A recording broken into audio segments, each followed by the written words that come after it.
मित्रांनो, तुम्हाला भूताखेताच्या गोष्टी आवडतात ना? मग तुम्ही अगदी योग्य ठिकाणी आला आहात. आजच्या गोष्टीचं नाव आहे चेटूक. चेटूक करणारी बाई. त्याआधी सांगते चेटूक म्हणजे काय. पूर्वीच्या काळात गावाठिकाणी हा प्रकार बराचसा प्रसिद्ध होता. चेटूक करणारी एखादी बाई आहे जी की काळी जादू करते, जी तुमच्या घरातली कुठलीही वस्तू तिच्या घरात घेऊन जाऊ शकते, ते पण तुमच्या घरी न येता. चला आपल्या गोष्टीला सुरुवात करूया. पण त्याआधी आपल्या गोष्टीत हरवून जाण्याआधी आपल्या चॅनलला पटकन सबस्क्राईब करा. साईडला दिलेली घंटा पण वाजवा, म्हणजे जेव्हा पण ह्या चॅनलवर नवीन कुठल्या भूताची गोष्ट येईल तर ती तुमच्यापर्यंत लगेच पोहोचेल. ही गोष्ट 60 ते 70 वर्षापूर्वी एका गावात घडलेली आहे. ह्या गावात अचानक विचित्र घटना घडू लागल्या होत्या. अचानक लोकांच्या घरातून काही ना काही वस्तू गायब व्हायला लागल्या होत्या. कधी कधी तर सर्व लोक घरात असायची, तरी पण त्यांच्या समोरून खाण्याच्या वस्तू असो, कपडे असो किंवा मग दागिने असो, अचानकच घरातून वस्तू गायब होत होत्या. हा सगळाच प्रकार लोकांसाठी विचित्र तर होताच, पण त्या काळी अंधश्रद्धा खूपच होती. त्यामुळे हा काहीतरी भूताटकीचाच प्रकार आहे असं लोकांमध्ये चर्चा होऊ लागली. संपूर्ण गावामध्ये त्या काळात भीतीचं वातावरण पसरलं होतं. त्यातल्या त्यातच हा चोरीचा पण प्रकार असू शकतो असा देखील विषय गावात होऊ लागला. लोक एकमेकांवरच संशय घेत होती. हद्द तर तेव्हा झाली जेव्हा गावात एक लग्न होतं आणि लग्नात वरातीसाठी बनवलेलं सगळंच्या सगळं जेवणच गायब झालं.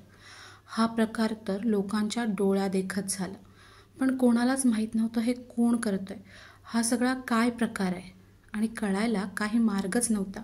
कारण त्यासाठी कोणीतरी दिसायला हवं, कोणीतरी बघायला हवं, किंवा ह्या सगळ्या वस्तू कोणाकडे तरी सापडायला पण हव्या होत्या. गावांमध्ये वेगवेगळ्या चर्चा होत होत्या. कोणालाच खरं काय ते माहीत नव्हतं, पण जो तो गोष्टी रंगवून सांगत होता. असंच गावामध्ये एकदा सुमनबाईच्या पोरीचं लग्न होतं. लग्नाचं आमंत्रण करायला ती सगळ्यांच्या घरी धावत होती. आमंत्रण गावभर करून झाल्यानंतर गावाच्या अगदी शेवटच्या टोकाला एक म्हातारी राहत होती, जिचं नाव होतं दोडकाबाई.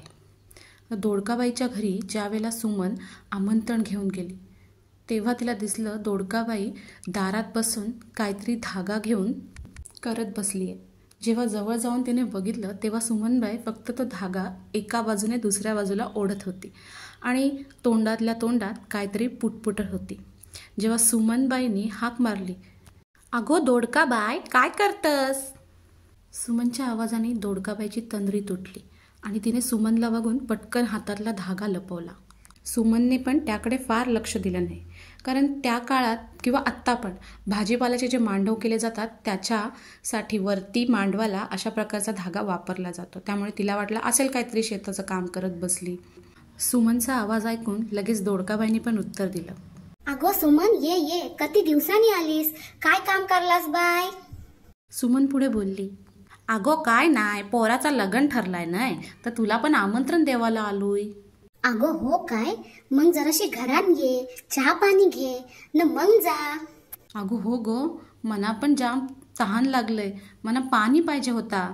असं बोलत बोलत दोडकाबाई आणि सुमन दोडकाबाईच्या घराच्या आत गेले. दोडकाबाईचं घर आतून बघून सुमनला धक्काच बसला. तिचं घर आतून एकदम आलिशान वाटत होतं. शेतात काम करणारी, मजुरी करणारी साधी बाई, आणि तिच्या घरात एवढं सगळं बघून सुमनला पण आश्चर्यच वाटलं आणि ती बोलली, "काय गो दोडकाबाई, घर तर जामच चांगला सजवलास, काय केलास गो?" "अगो काय नाही गो, पोऱ्या मुंबईला कामाला लागलाय नाही, त्याला पगार चांगला आहे, तर तो पाठवतोय पैसा, तर मीनी जरासा घर सुधरवलाय." "अगो हो, पण तू घरात एकटीच राहतस, तू जरा लक्ष ठेव हो, आजकाल गावान काय चाललंय तुला माहिती आहे ना." "अगो हो, माझे पण कानावर आलंय गोष्ट, काय गो खराच असं होतंय, लोकांचं दागिनं बिगिनं जातात, डोळ्यासमोर जेवण गायब होतंय." असं बोलता बोलता दोघींच्या गप्पा रंगल्या आणि दोडकाबाई गावातल्या घटना खोदून सुमनला विचारत होती, आणि त्यातच तिने तिच्या मुलाच्या लग्नाचा विषय काढला. "त्या सगळ्या जाऊ दे, तुझी लग्नाची तयारी कशी चाललंय, तुम्ही काय दागिनं बिगिनं केलंस की नाही सुनसला बिनसला?" "अगो मग करायला नको दागिनं, एकुलता एक पोर आहे माझा ना, आता एकुलती एक सून येईल. अगो तुला सांगू, माझ्यापेक्षा माझ्या सासूसला लय कौतुक हो. नातवाचा लग्न आहे ना तर सगळ्यात जास्त तीच नाचतंय. सासूसनी लय दागिने केले माझ्या सुनसला. आता दोडकाबाईला चांगलं माहिती होतं की सुमनच्या घरची परिस्थिती खूपच चांगली होती, कारण ती बऱ्याच वेळा मजुरीवर सुमनकडे कामाला जायची. हे सगळं ऐकून झाल्यानंतर सुमन तिथून आमंत्रण देऊन घरी निघून आली. आणि लग्नाच्या दिवशी जो काही प्रकार त्यांच्यासोबत घडला तो बघून त्यांना असा धक्का बसला की ते आयुष्यात कधी सावरू शकले नाहीत. लग्नाच्या दिवशी सुनेसाठी केलेले 21 तोळे दागिने अचानक गायब झाले, ते पण भर मांडवात सगळ्यांच्या डोळ्या देखत.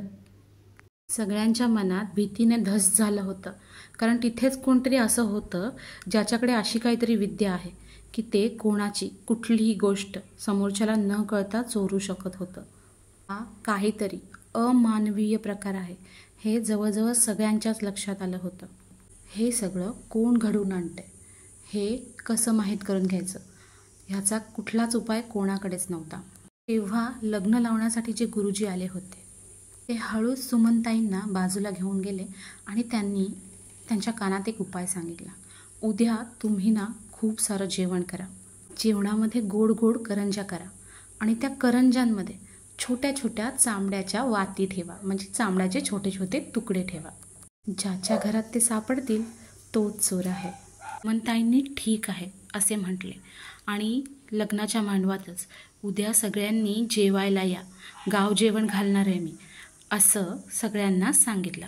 लोकांना हे थोडं विचित्रच वाटलं, कारण आज एवढे दागिने गेलेत आणि तरी पण उद्या सुमनताई सगळ्यांना गाव जेवण घालणार आहेत. दागिने गेल्याचा धक्का वगैरे बसला की काय असं लोकांच्या मनात विचार आला आणि सगळे होय म्हणून घरी गेले. सुमनताईंनी गावासाठी भरपूर प्रकारचं जेवण केलं आणि गुरुजींनी जसं सांगितलं होतं तसं आवर्जून करंज्या केल्या, त्यामध्ये चांबड्याच्या वाती घातल्या आणि जसं सगळ्यांना वाटलं होतं तसंच झालं. सगळंच्या सगळं जेवण कुठेतरी गायब झालं. आणि त्याच संध्याकाळी दोडकाबाईची सून मुंबईवरून गावी आली आणि शेजारणीच्या घरी बसायला आली आणि तिला सांगू लागली, बघितलं आमच्या आई किती खोट्या आहेत, मला आवडत्यात म्हणून बोलते करंज्या केल्या आणि जेव्हा मी त्या खाल्ल्या त्याच्यामध्ये चांबड्याचा तुकडा निघाला. तर मला वाटलं एकात असेल, सगळ्या करंज्या तशाच केल्या होत्या. ही बातमी एकीकडून दुसरीकडे आणि दुसरीकडून तिसरीकडे असं करता करता सुमनताईपर्यंत पोहोचली. सुमनताईने घडलेला सगळा प्रकार आणि चांबड्याच्या वातीचा प्रकार सरपंचांच्या कानावर घातला आणि गावात ही बातमी पसरली की दोडकाबाईच ती चेटूक करणारी बाई आहे, जिने गावातल्या बऱ्याच वस्तू गायब केल्या आहेत. पण गावात कोणाचीच हिंमत नव्हती, कारण सगळे तिला घाबरले होते. कारण आता गावात सगळ्यांनाच कळलं होतं दोडकाबाईकडे काहीतरी काळी जादू आहे, ती काहीतरी चेटूक करते म्हणे. मग सुमनताईंनी त्याच गुरुजींना परत गावात बोलवून घेतलं आणि त्यांना घडलेला प्रकार सांगितला. त्यावर गुरुजींनी एक उपाय सांगितला.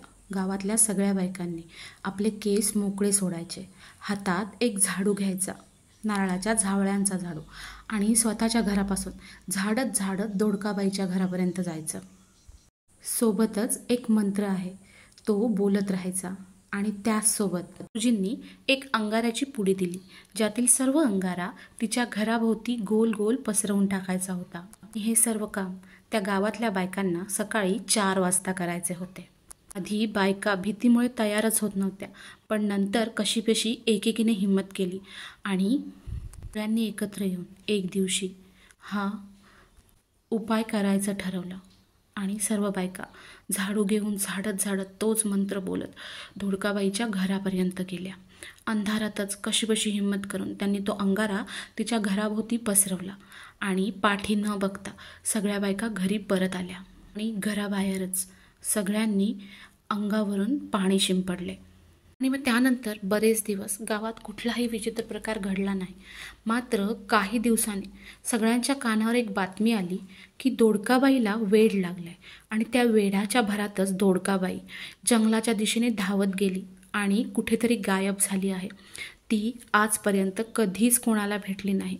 दोडकाबाईचं काय झालं हे कधीच कोणाला कळलं नाही. तुम्ही कधी कुठला विचित्र प्रकार अनुभवलाय का? मला कमेंट करून नक्की सांगा. आणि हो, आपल्या चॅनलला सबस्क्राईब करा. भेटूया एका नवीन व्हिडिओमध्ये. तोपर्यंत आपली काळजी घ्या.